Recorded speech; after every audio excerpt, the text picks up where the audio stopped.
Okay, excellent. Thank you, Liz, for the introduction. And as I said, I will only touch upon a small part of the various hypotheses that Bob has published and has talked about in the past. I must say, Bob and myself, we've discussed this topic a number of times over the past number of years. And although I've got a background in plate tectonics,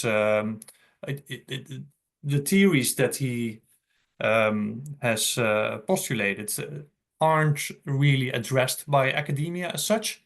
There are a number of related studies which I've over the past years I've been able to bring in and discuss with Bob. And I've tried to summarize what is known about some of the aspects of Bob's theories, but also what is unknown. And in many cases, I must say, there's still a lot to be researched.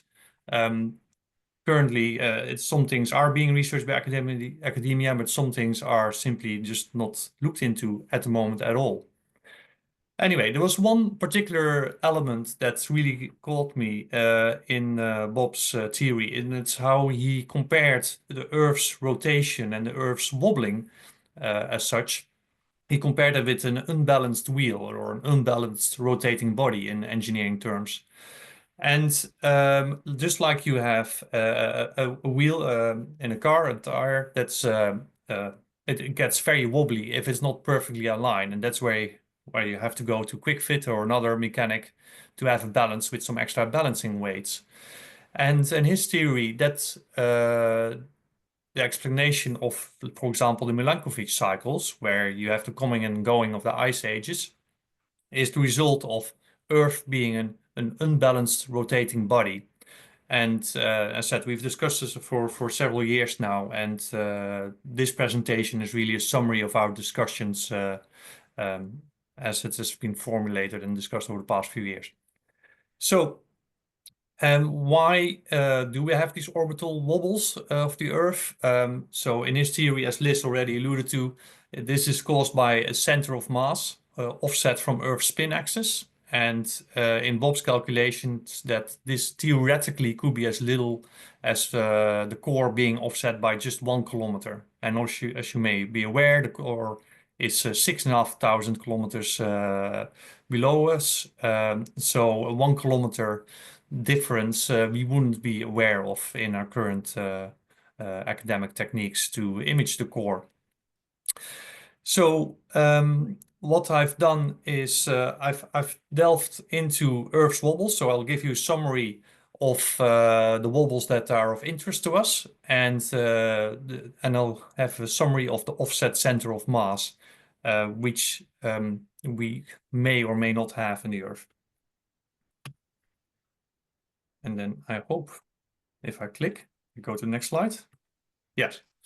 So if you just go to Earth's wobble. Douwe, we can't see your screen. Or at least I can't. I can see it. I can see it. Yes, so I can I. can too. Sorry, Guy. That's all right. I'll just kick my iPad trying to make it work. Okay. I can see it too. All right, so from Earth's wobbles, so there's quite a number of wobbles, which are also summarized in Bob's paper. So effectively, the one that we're most familiar with is obviously the effect of the moon causing our tides reappearing every 12 hours. Then you've got the Chandler wobble, which is, let's say, a year and a half plus another 6 years, so 2 cycles really, which is really because of the oceans and atmosphere reverberating as across the Earth as they try to follow the moon around. There is the outer core convection, which or also known as the Markowitz wobble, which is what we're aware of, that our magnetic field changes all over decades. To some extent, and there's a bit of a wobble which is about 30 to 60 years, as has been described. We know the inner core rotates differently somewhat compared to the rest of the Earth. Apparently, there's some kind of cyclicity related with that. That's about 8 years. Not so much that the whole core, inner core, goes around within 8 years, but there's some kind of reverberation there happening as well. And then the latter two are the ones that are of the greatest interest to us because they're talking about geological timescale and geological phenomena they were trying to explain. So we have the Milankovitch cycles, which is in the order of tens of thousands to hundred thousands of years, and I'll explain more on that later. And we've got true polar wander, which is millions of years, and I'll explain more on that as well. But effectively, it is the rotation of Earth's mantle and crust around the outer core. The outer core is liquid, and so basically, you've got the whole Earth moving around. With some cyclicity over the course of a number of tens of millions of years. I've just put some fast/understand and slow don't understand triangles here just to get a bit of a feeling. So because some of these phenomena are very fast, we tend to understand them. So obviously we know what the moon is doing on a daily basis. And some of the other ones, we sort of understand them also because obviously every year or every few decades you can sort of recognize that you've got enough data to understand that. Once you go to the Milankovitch cycles, yes, we do understand it somewhat, but it's harder to extrapolate further back in time. And true polar wander is really at the cutting edge of science at the moment. We're trying to understand it, but the reality is there's not a lot of data. There's quite a lot of ambiguity still, so it's fair enough to say it's a part of science where there's no consensus yet, and people don't fully understand it yet. Then, so I said Bob is trying to explain this with an offset center of mass of the Earth, and in a way, I've tried to explain it again with we're aware and understand it to unaware don't understand. And in this case, it's really the density anomalies that we are aware of in the Earth. So at the crust in the surface, we pretty much understand what's going on. We understand ice caps, mountain ranges, oceans, and the deep trenches associated with that. And then it's important to note, we should only be looking at the density heterogeneity that's not isostatically compensated.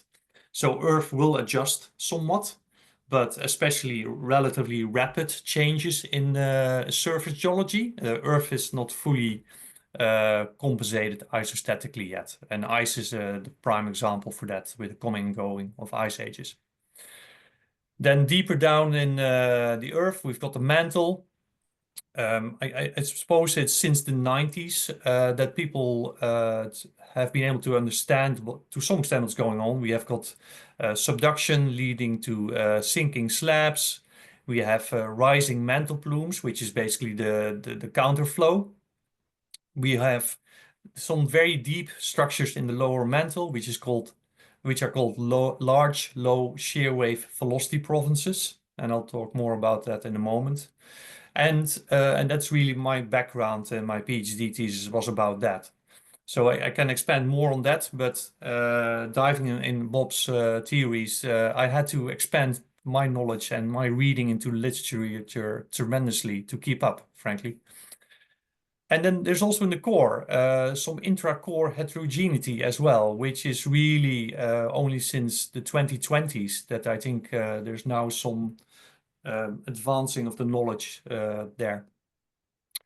So again, as I said, the crust we sort of understand, deeper in the mantle, and the core we very much don't understand that yet fully. But it's important to say that all of these effects can potentially lead to the Earth being an imperfectly balanced rotating body.